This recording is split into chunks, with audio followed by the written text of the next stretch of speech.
Sydney Sweeney, in a recent ad for American Eagle, has talked about how much of a great jeans she has. American Eagle is a clothing company, so jeans are referring to the sort of, I don't know how you would even define jeans, like this denim sort of like piece of pants. But of course, they were sort of like playing a pun on the word jeans, meaning Sydney Sweeney, as a very attractive woman, has great genes.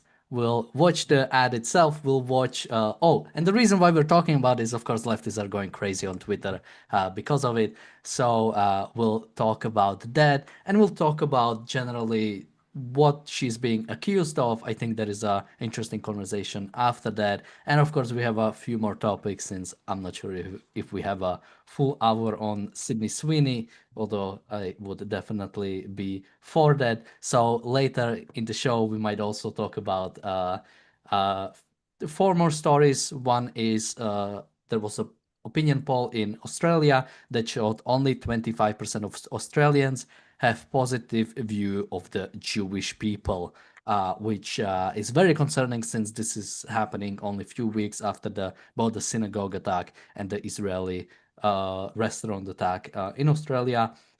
Separately, Lebanon has announced that they want to get rid of Hezbollah. This is not like an imposed thing on them, but they want to do that. So we'll see about that.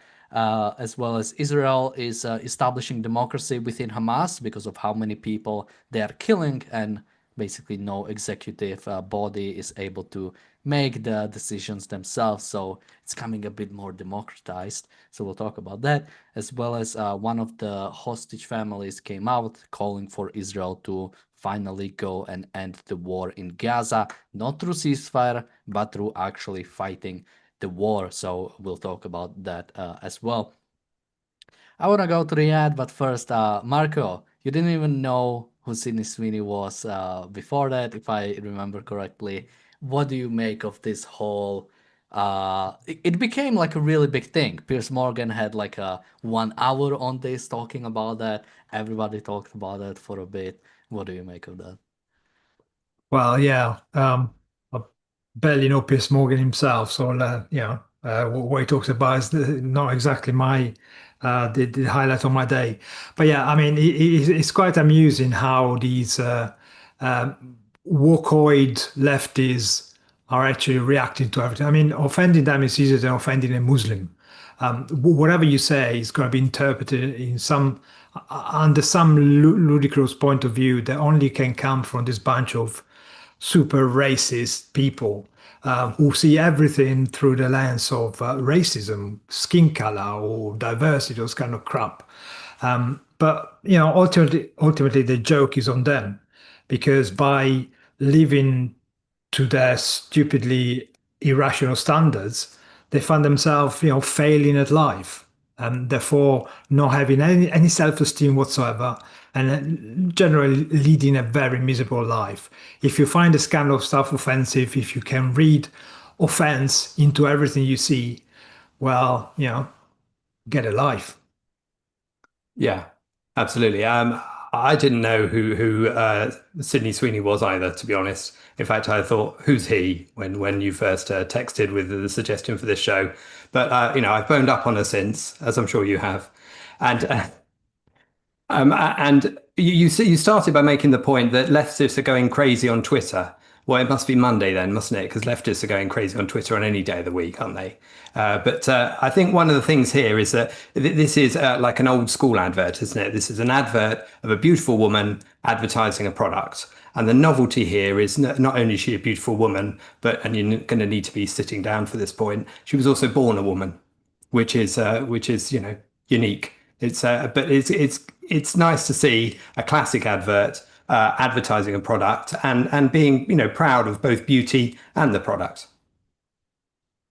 Yeah, so let's watch one of the ads. I believe there were like multiple ones, so it wasn't just one, but I wasn't really able to find the rest of them. So let's watch just one. It's 30 seconds long. I'm not here to tell you to buy American Eagle jeans. And I definitely won't say that they're the most comfortable jeans I've ever worn. Or that they make your butt look amazing. Why would I need to do that? But if you said that you want to buy the jeans, I'm not going to stop you. But just so we're clear, this is not me telling you to buy American Eagle jeans. Sydney Sweeney, Hasbro jeans. You see what I did there, right? So yeah, again, the whole thing is sort of like playing the pun on jeans, and I'm sure I don't know who technically would be in control of this. I think it was done by an agency, and I'm sure that agency is having the time of their life with the amount of basically free advertisement this group is getting. Because again, this is what you want to do. You want to not even create controversy, because there is no controversy. But again, it's a nice ad, and I think let's watch one of the again. There's many people going outraged. Let's watch one of the I think like a random one I found, just to see. I think she covered the main sort of points people are talking about. Should we be surprised that a company whose name is literally American Eagle is making fascist propaganda like this? Probably not, but it's still really shocking. Like, a blonde-haired, blue-eyed white woman is talking about her good genes. Like, that is Nazi propaganda.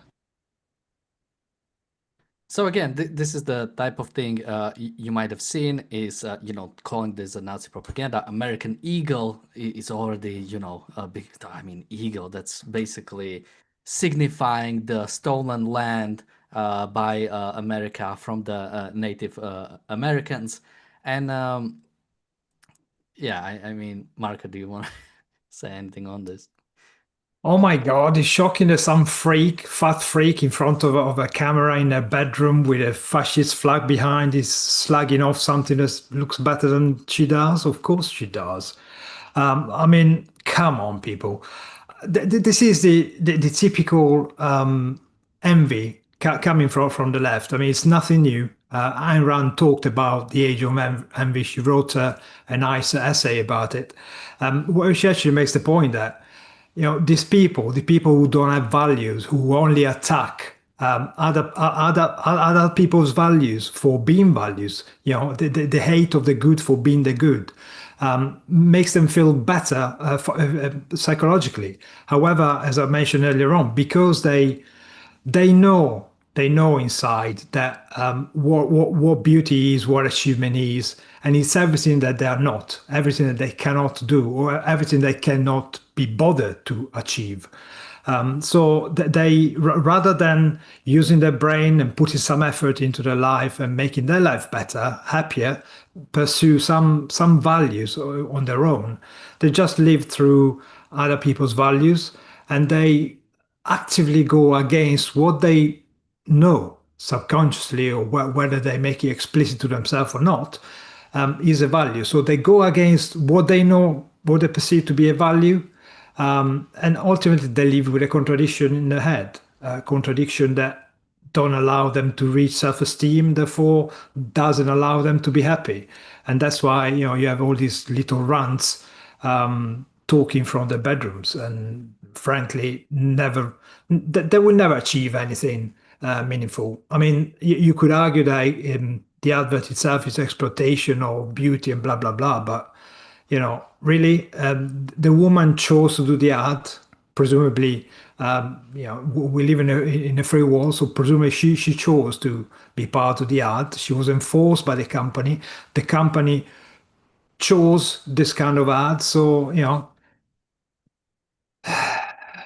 lovely, leave the markets. When I was looking into the background of her, I found various articles, including the one which said that and this is a quote from a newspaper article, her family have long been suspected to be Republican voters. The horror. Not only that, she's got SS as her initials, so she'd burn the Nazi. I mean, honestly, it's utterly ridiculous, isn't it? I mean, I think the horror over her family was the fact that her mother had a party with Make 60 Great Again, and she's been prone to use T-shirts herself to express her view, and good for her, absolutely.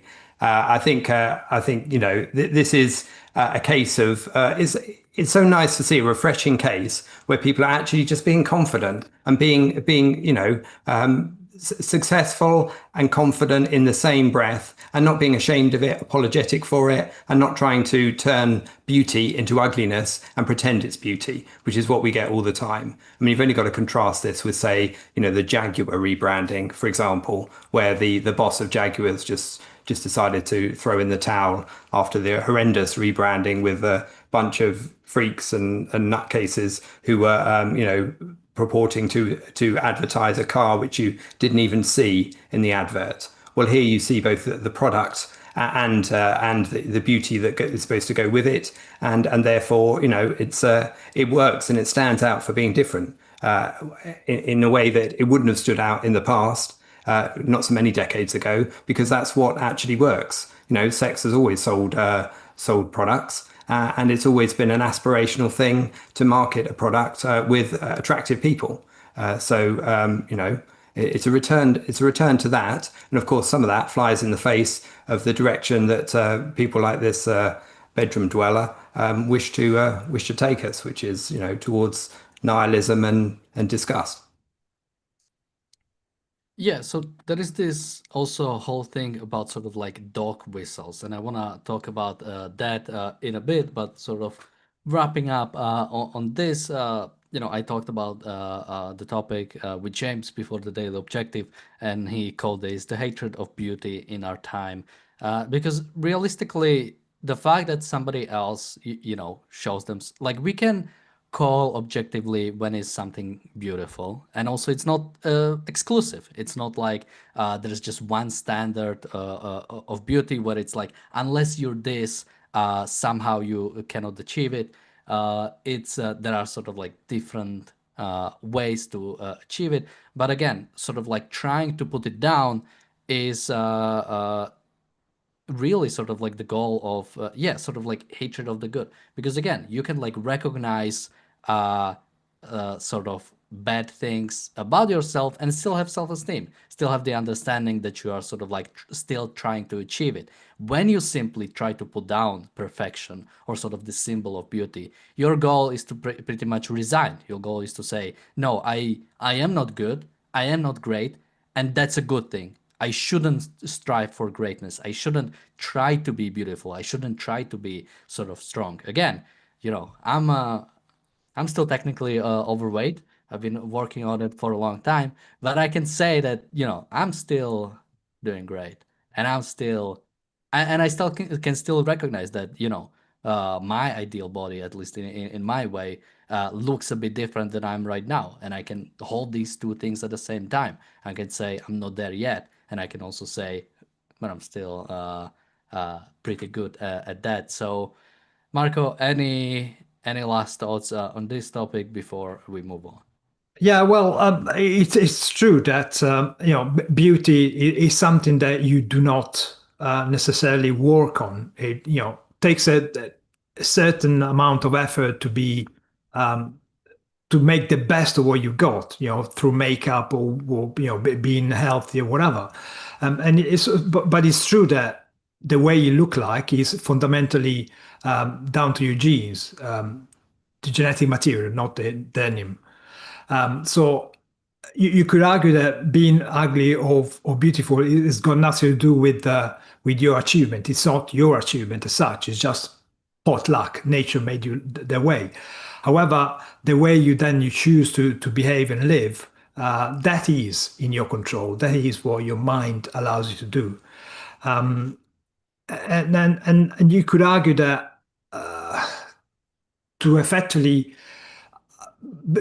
I think, frankly, beauty is something objectively definable, and there is lots of symmetry and harmony in nature. If you look at natural structure, stuff like that, you can see there is something that we recognize as biological mechanism as beautiful. And of course, then there is a big degree of personal preference, of course. So it doesn't mean that a white person is better than a black person. There are beautiful people all over the world, whatever the ethnic makeup is.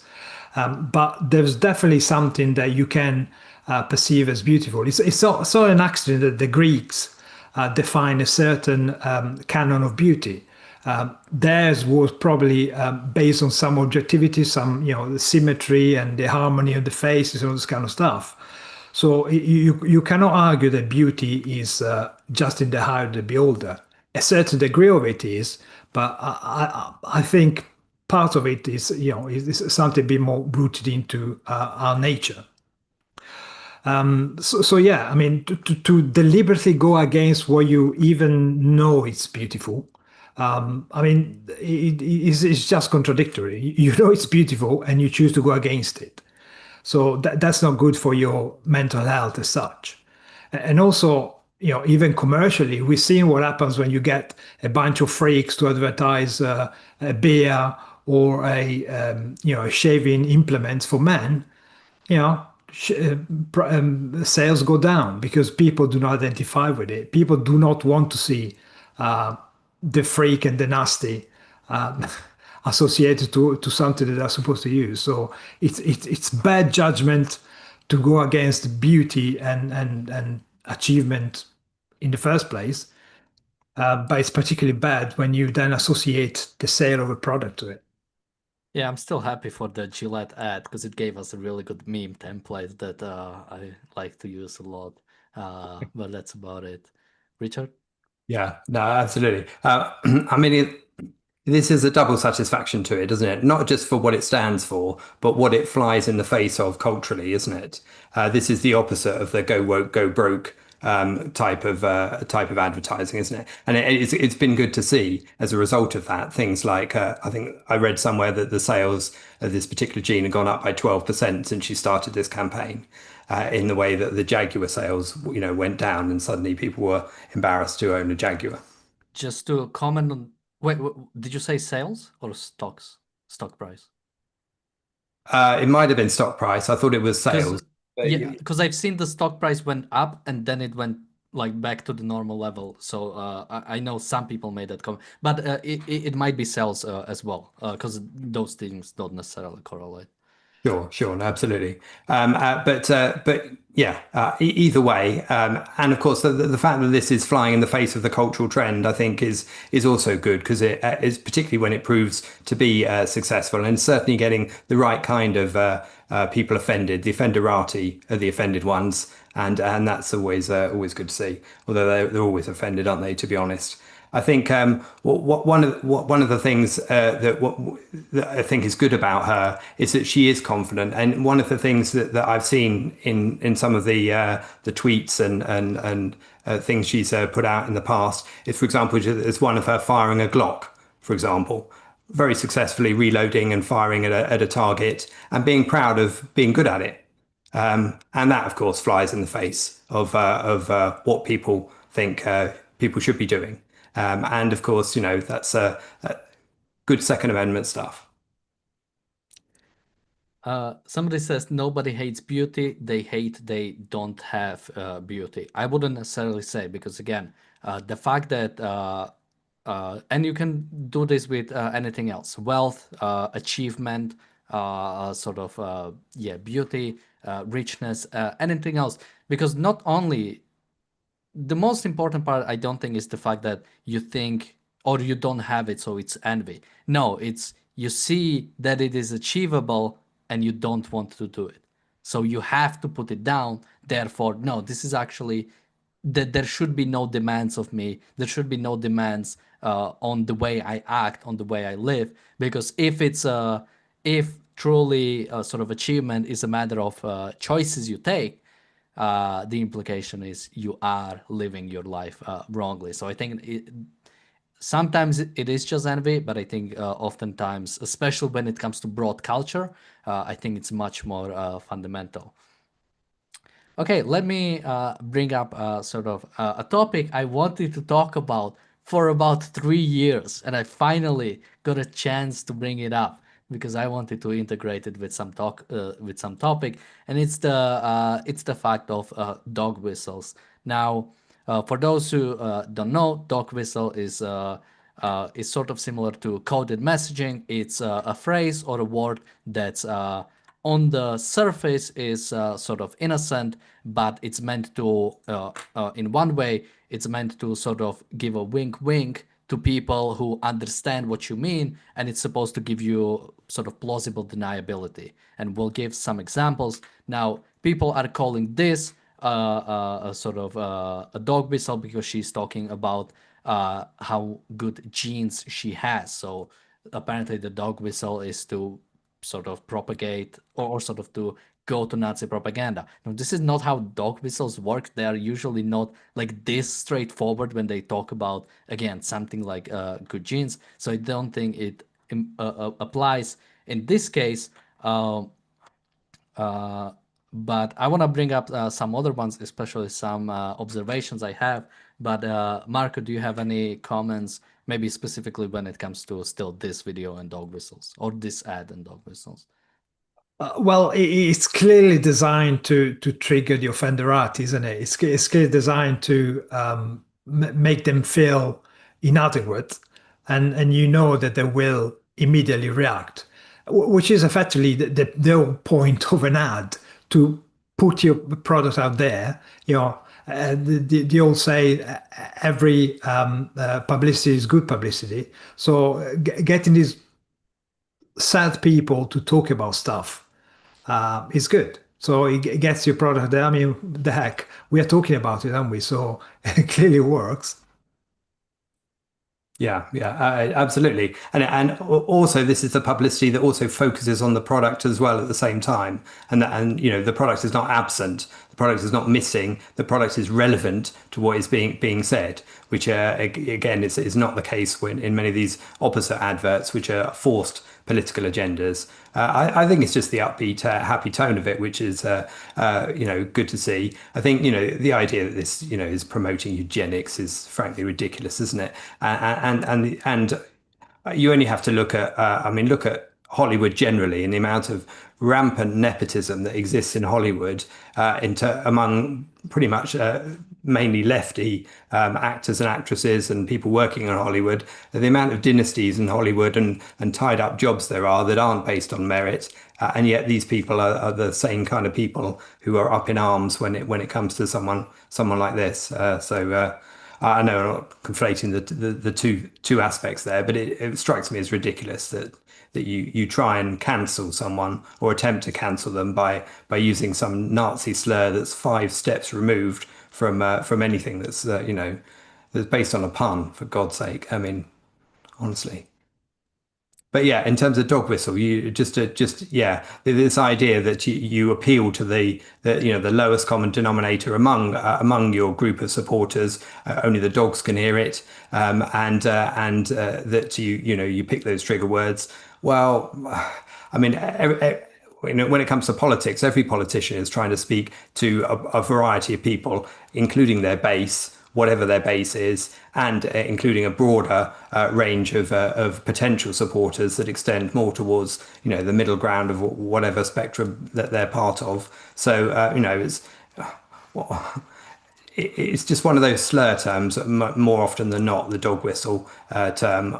If there's an accurate subject to be discussed, if there's something of cognitive value to be discussed in terms of a policy or a statement that somebody is making, then that can be brought out in any form of debate or any analysis of it. And for some people, a slogan is sufficient, and we've seen the sad effects of that on both sides of the political spectrum. Whether it's, you know, people talking about smash the gangs, for example, as we've got here in the UK, being one of the slogans that seem to be the entire policy related to immigration with nothing behind it, or a stop the boats one equally on the other side, with again no real policy behind it.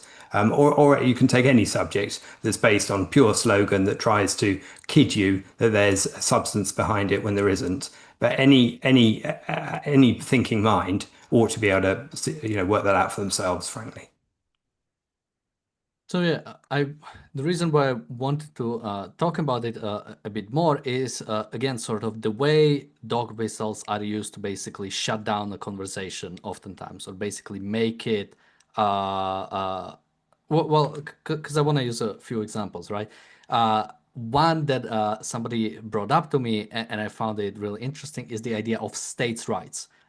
People might hear it when it comes to the Civil War in America, when it was about states' rights, or people who talk about state rights. And the fact is that the people who oftentimes say that, they want to call some black people the N-word. But even the way I said it, right? I said the N-word because this is no longer acceptable. So what they bring up is, again, this idea of states' rights to basically hide the fact that, no, it was about slavery, or in the case afterwards, it was about the civil rights movement. And for advocating that governments should be able to discriminate people based on race. Now, a separate one I've seen, let's say this one is sort of like more prominent on the right, on the right. Now, the similar one I've heard, because I want to have one when it comes to Israel, and I'm wondering, you might be able to guess what it is. But one I've also started hearing a bit is DEI. Now, DEI is like a problematic thing.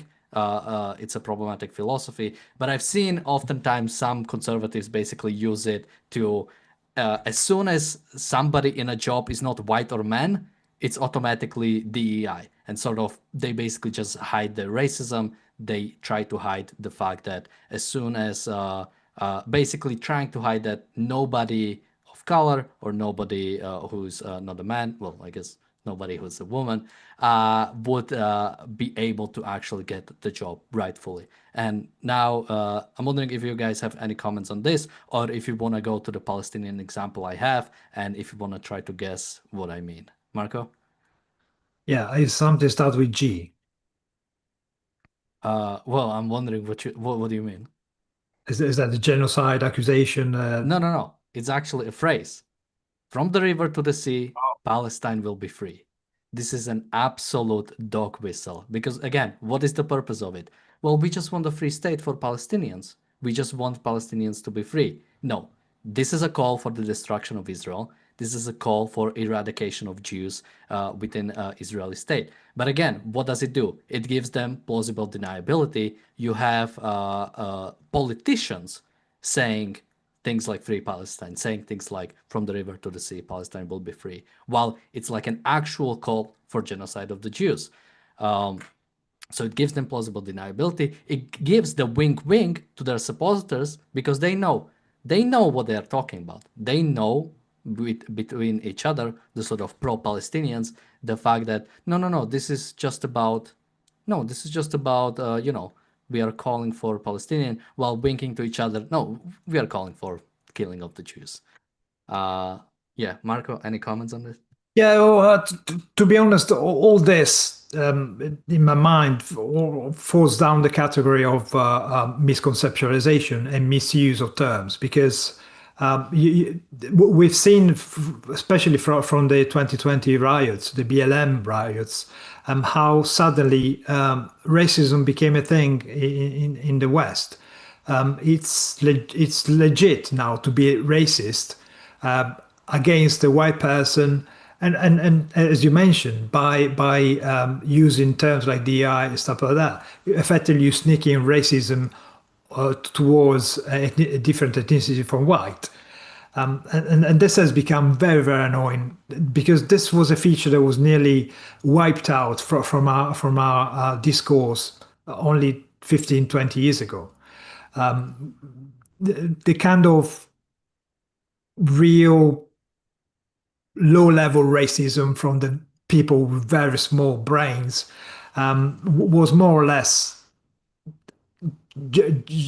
just left to the kind of people with small brains. So you didn't have many people that would have be openly racist or anti-Semitic. But now being anti-Semitic, being racist is acceptable again.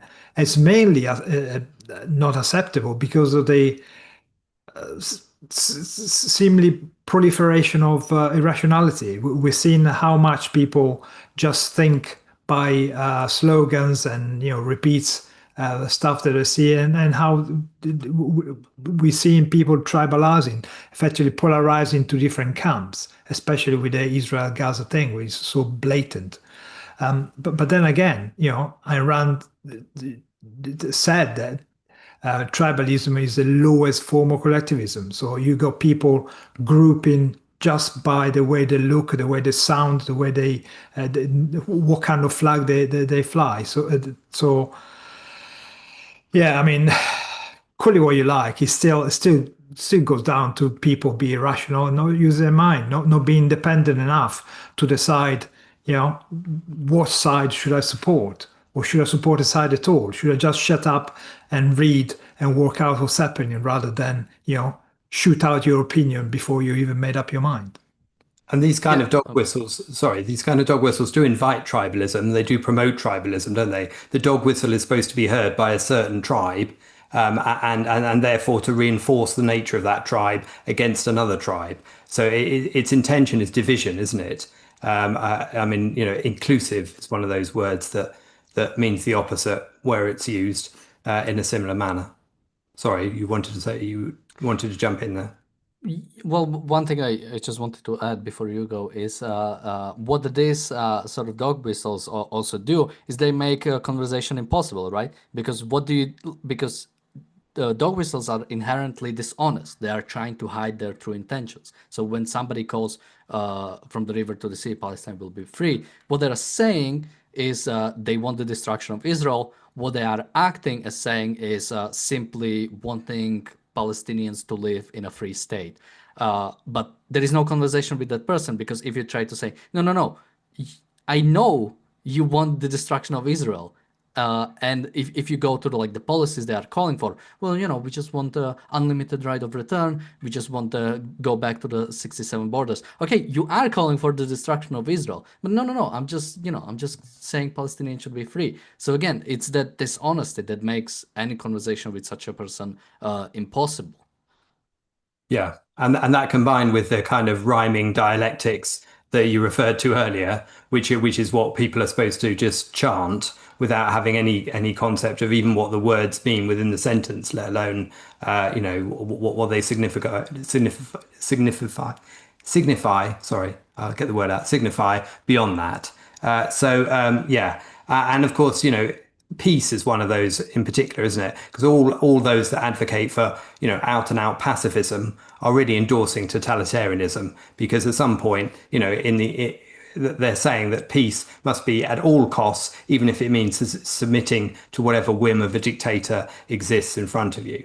And so, yeah, it requires a thinking mind to really understand what's being said and when it's the absolute opposite of what's being claimed. And that is so frequently the case, isn't it? And the be kind mentality comes from those who are the absolute opposite. And it doesn't take anybody with particularly astute vision to see that for themselves. Bonnie in the chat says, family values help me understand the dog whistle, but I think it's easier to identify the practice as dishonesty. Yeah, I think that's one of the terms that's often that's also used. Usually it's either sort of anti-immigration stance or anti sort of like LGBT stance or maybe even anti-abortion states sometimes. So again, it's trying to sort of like hide or sort of hide behind the positive. I just am interested in family. I just care about sort of the family values or the family structure. But no, you're calling for actual sort of suppression of rights for certain groups. Anything you guys want to say on that?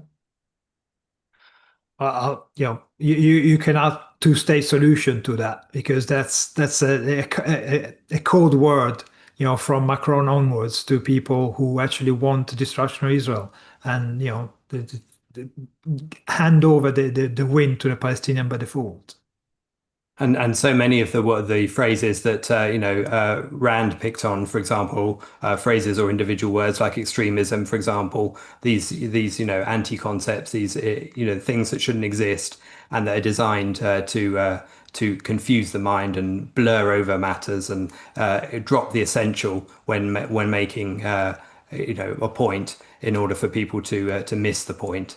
I think that's everything you see that's going on here. We have a super chat from Robert, who's been a member for 39 months. Thank you so much. He says, today's racism in the name of fighting collectivism, but, quote, racism is the lowest, most crudely primitive form of collectivism. It's a quote by Ayn Rand. Yeah, absolutely.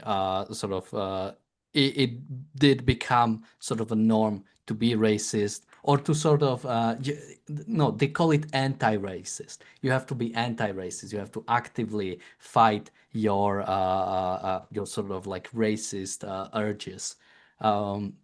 Just like the anti-fascism, Antifa. It's like, really? Yes, while wearing a mask and smashing things up. Well, there you go. But you call yourself anti, so that's okay. Yeah. Well, I'll bring this up because it doesn't have much to add to the subject. It's just another example. Basically, the reason why I wanted to do this topic is I've seen this like really interesting line in a game I was playing. It's called Disco Elysium. And basically, in that game, you're police officers with your partner. Your partner is of Asian descent, and you basically just go around town and you meet this racist guy who, when you meet him, he looks at your partner and says, "Welcome to Revanchol." Revanchol is the city the game is taking place. And at first, I didn't think anything of it, but then later, my buddy, the Asian guy, told me that this is a racist statement because the sort of the implication is you are somebody who doesn't belong here. You are somebody who must be here on a vacation because this is just a city for white people. So welcome to the city because you're not actually supposed to be here. And I just found this like an interesting like example of sort of a dog whistle when like a simple statement that because again, it also makes it impossible to call somebody out for that, right? If you call somebody out for saying welcome to the city, you look like crazy because he's simply like welcoming you. But when it becomes like a used thing, it's like an interesting example. I don't know if you have any thoughts on that. I just wanted to bring it up. Yeah, well, doesn't it just invite people to say nothing to other people at all? You know, it just invites a lack of social interaction whatsoever, doesn't it? For fear of people saying the wrong thing, which is ridiculous. Well, the guy was actually racist, and that was like a racist thing. But yeah, I understand that it also it's kind of interesting because again, it's like a normal phrase that has been basically co-opted by a certain group. So it really does make it sort of like impossible to really have conversations. All right. Anything to say on this on this topic? Anything to say on the Sydney Sweeney before we have like 4 topics to cover in 15 minutes. I'm not sure if we can, but we'll see. Yeah, I think that since we have to do like a handbrake turn to switch from talking about Sydney Sweeney to the other topics we've got, maybe we ought to move to them. All right, let's bring this one because I'm not sure how much we can say, but I think it's still sort of interesting to point out. So again, there was a recent poll in Australia saying that only 25% of Australians have positive view of the Jewish people. Now, again, that is almost concerning or almost like seems impossible, as if sort of something you don't even believe, because again, what does it mean, the fact that you don't have a positive sort of view of a certain group? Now again, we are talking about the group that has been attacked, that has not only recently, but for most of its existence, people have been trying to wipe out this group. And now, again, because they are finally able to protect themselves in their own state, now they are being viewed negatively. We've covered a similar poll in America when I think it was 1/4 of Americans or 1/3 believed that Jews deserve what the violence they're getting. But yeah, let me jump to you, Richard, because I know you hate polls. So any comments on this? You've just stolen my first point, which is I hate polls. Yeah, I think to come up with a segue, which was missing a few moments ago, all of this are like, litmus tests of the culture, aren't they, in different ways? Whether we're talking about how publicity is in the main and how this particular publicity we referred to was an exception, or whether we're talking about how a poll in this case is sampling to some extent the sentiment which we've already seen on display in Australia. In some hideous cases, it was one of the first places to have some protests after October the 7th, wasn't it? With some hideous things chanted on the streets. And of course, there's been attacks on synagogues and restaurants, Jewish restaurants, in more recent times as well. So clearly there is a bit of a problem there. And but it's how unique is it? Sadly, it's not unique, is it? Not unique across the Western world in the sense that too many have been suckered by Hamas propaganda, and therefore this is some of the outcome of that. And of course, some of these people held such hideous views in the first place, and they've been simmering under the surface, for decades. So both have relevance, and I guess this survey is just one means of bringing attention to that problem, which sadly we're all too aware of. Just quickly, somebody in the chat is asking, why does Richard hate polls? Do you want to say anything on that? Yeah, there's polls with a double L. Thank you very much. But no, it's just because of their sheer inaccuracy. I've got nothing against polls, and I'm not in favor of eugenics either, just for clarity. Well, so far today, only Richard has said he's against eugenics explicitly. Marco, any comments from you on Australia? All right, I thought it was about eugenics. Well, again, Well, I mean, if you don't want to speak out against it, you don't have to. I won't force it. Yeah, this kind of anti-Semitism in Australia, again, it's mainly imported. I mean, Australia has about 4%, 5% Muslim population, and in the last 5 years, I think they have censuses every 5 years. So since the last census, the population went up by 25%, which is still small. You mean to 30% or 25%, so to 6%? It went from 6 to 10 or something, okay. 8 to 10 or something like that. But it's still relatively small. But this problem, like in everywhere else in the world, in the Western world, is actually an imported problem. It's a kind of attitude that doesn't come from the local culture, but it's important. And again, okay, Australia right now has got a lefty government, and they have lots of problems. But we know that when the left is in power, it feels a bit more entitled to come out with a kind of anti-Semitism that we've seen here in Britain as well. The left has got a problem with anti-Semitism. That's why you always associate this kind of events with unions and the hard left. Incidentally, yesterday there was a big where were we now? Tuesday, Monday. Yeah, yesterday was a big protest against Israel in Sydney itself, and soon after, whether it was a coincidence or not, the government started putting money out in support for Gaza humanitarian aid. So there is a hand-in-hand relationship there between the protesters and the government. But yeah, what can you do? Yeah, not again. This is sort of. I'm not sure if disappointing is the right word. This is scary to see, especially in a country that already has sort of straight up violence against both Israeli restaurants, Jewish synagogues, and on the same night as well as many others, and sort of even the protests against Israel, right? Even those are deeply immoral because they are calling for Israel to surrender to terrorism. But bringing out the separate topic, we also had the Israeli elimination of, this was an article or a report by Israel National News, or ARCUK, where they talked about how apparently within Gaza, Hamas is no longer sort of acting as unified as it did before under Ismail Haniyeh, who was sort of a charismatic and very executive leader when it came to basically the carrying out of Hamas policy was very unilateral. Now they are different groups within Gaza, like the Palestinian Islamic Jihad. I'm listening too much to that. I'm jumping to the accent. You have many groups like the Palestinian Islamic Jihad or the Popular Front for the Liberation of Palestine, who are also active there, but generally have simply not really added much to Hamas decision making.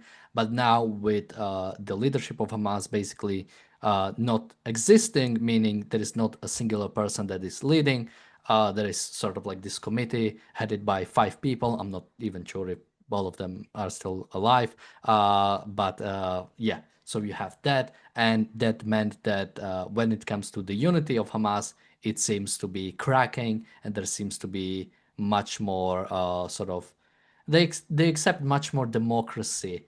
It seems like they ask they sort of collaborate more with other terrorist organizations within Gaza about what to do, about how to wage this war, how to handle local basically local affairs.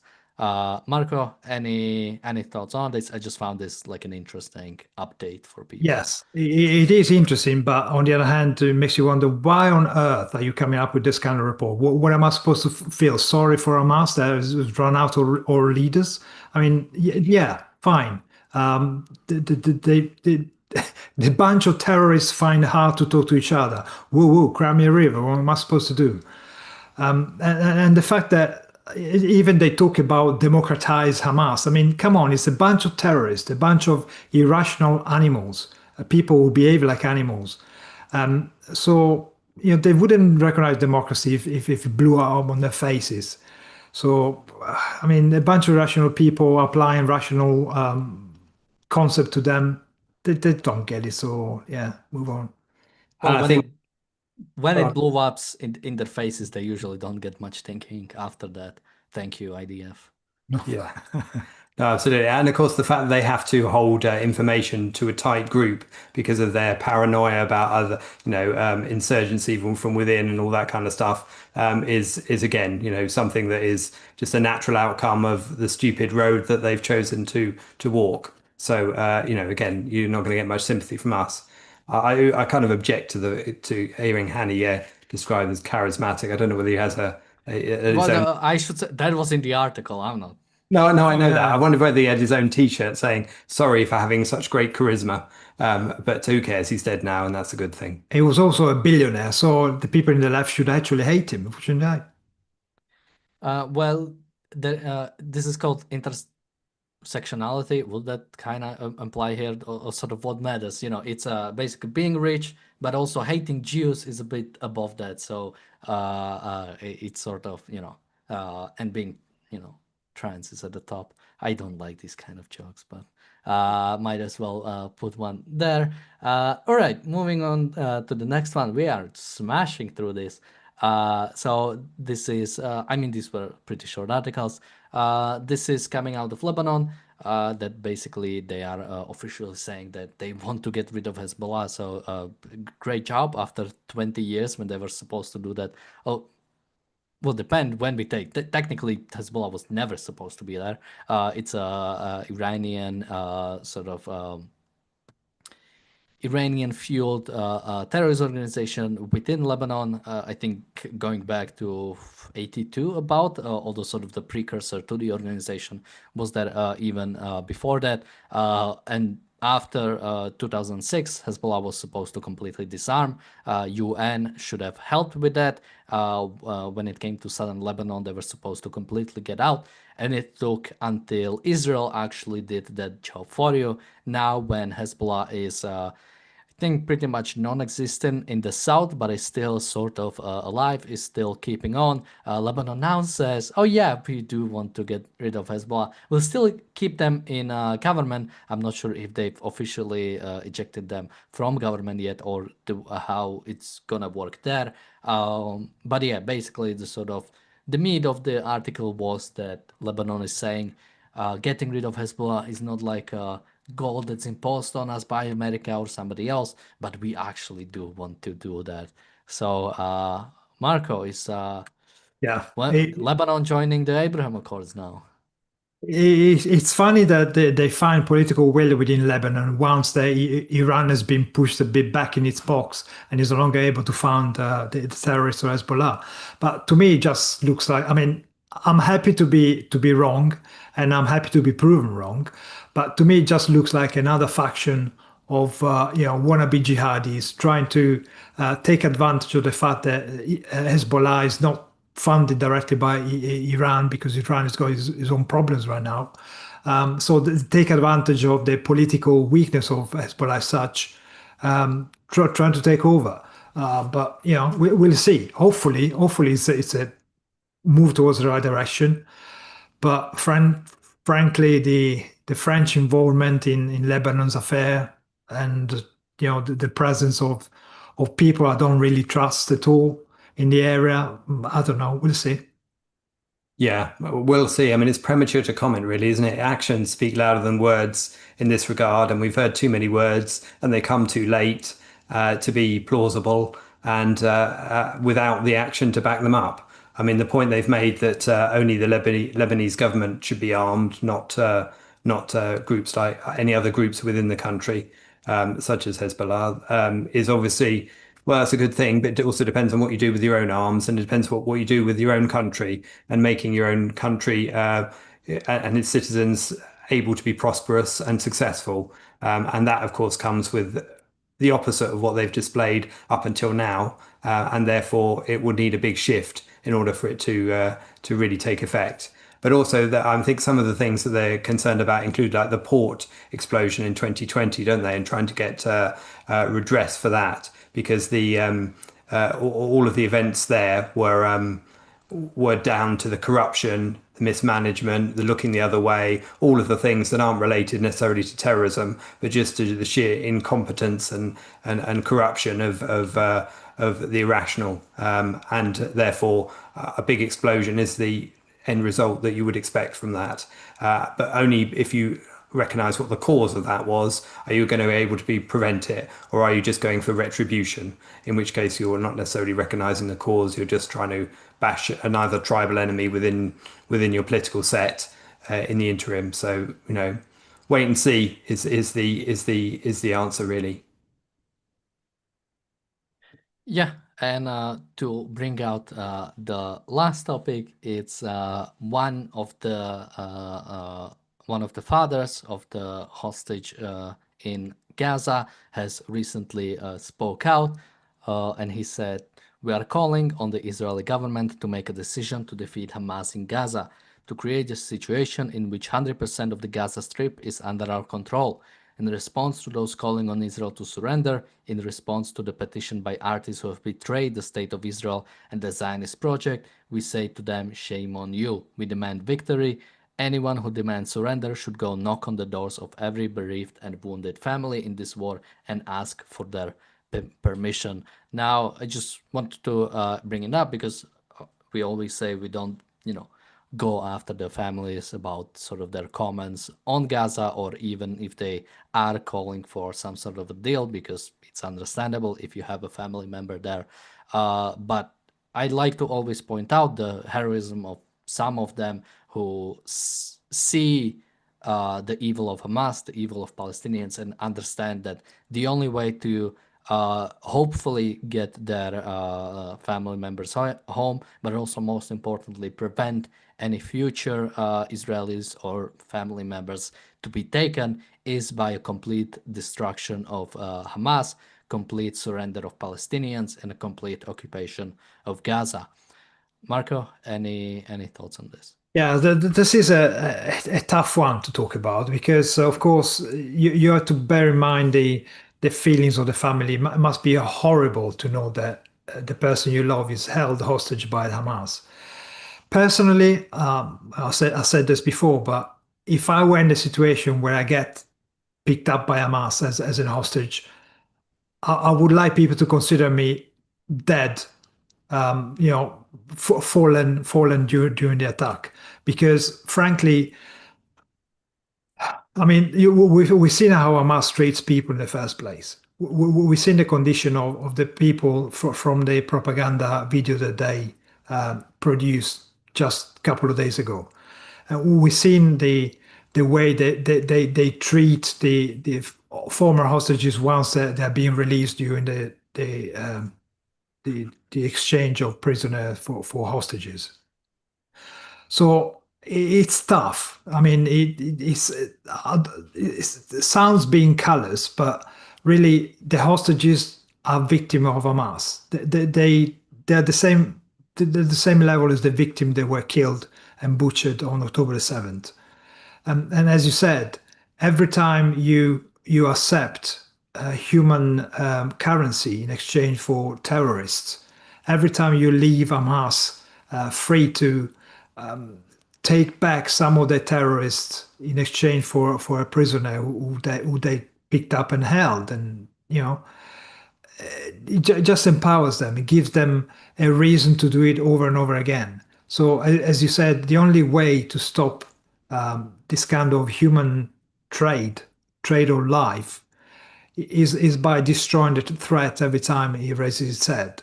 Whether it's Hamas, whether it's the PA, whether it's jihad, whatever it is, every time somebody is kidnapped, you just wipe them out.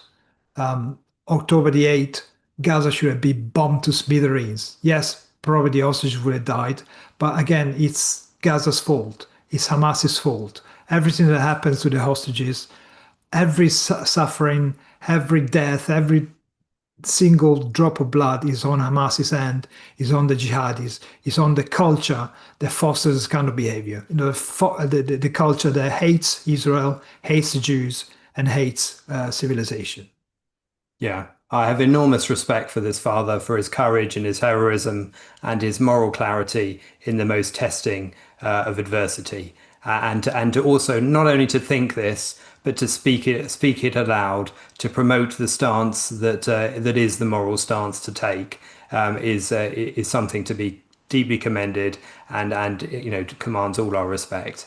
I think this is a voice that you won't hear very widely broadcast. However, it will only be the opposite voices, and certainly, I've only seen this on Israeli newspapers. I've not seen it reported anywhere else, certainly not on British news, as far as I can see at the moment. So I'm not surprised at that, and I'm not surprised that that viewpoint is hidden, and that his dignity in expressing it is suppressed.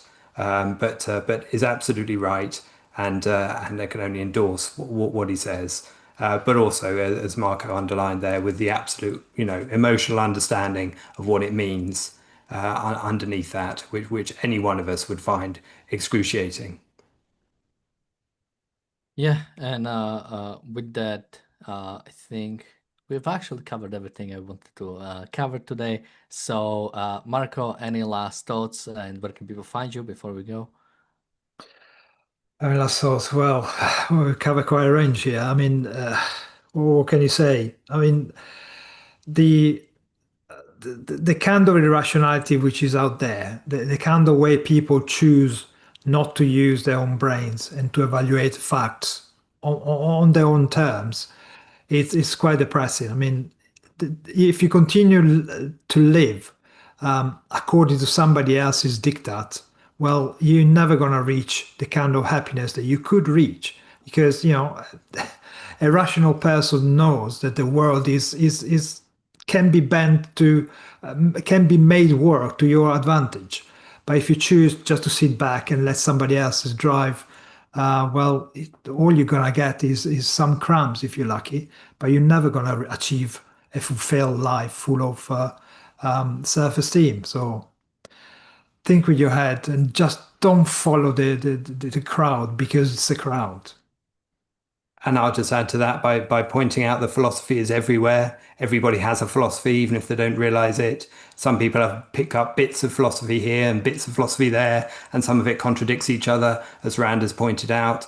And it's those contradictions which cause anxiety, which cause a difficulty in integrating your thoughts and properly understanding the world out there. If you properly think through the philosophy and its links across all the subjects, and that includes all of the variety of subjects we've spoken about tonight, then all of it becomes so much clearer, and the pieces begin to fit together, and therefore you're calmer inside.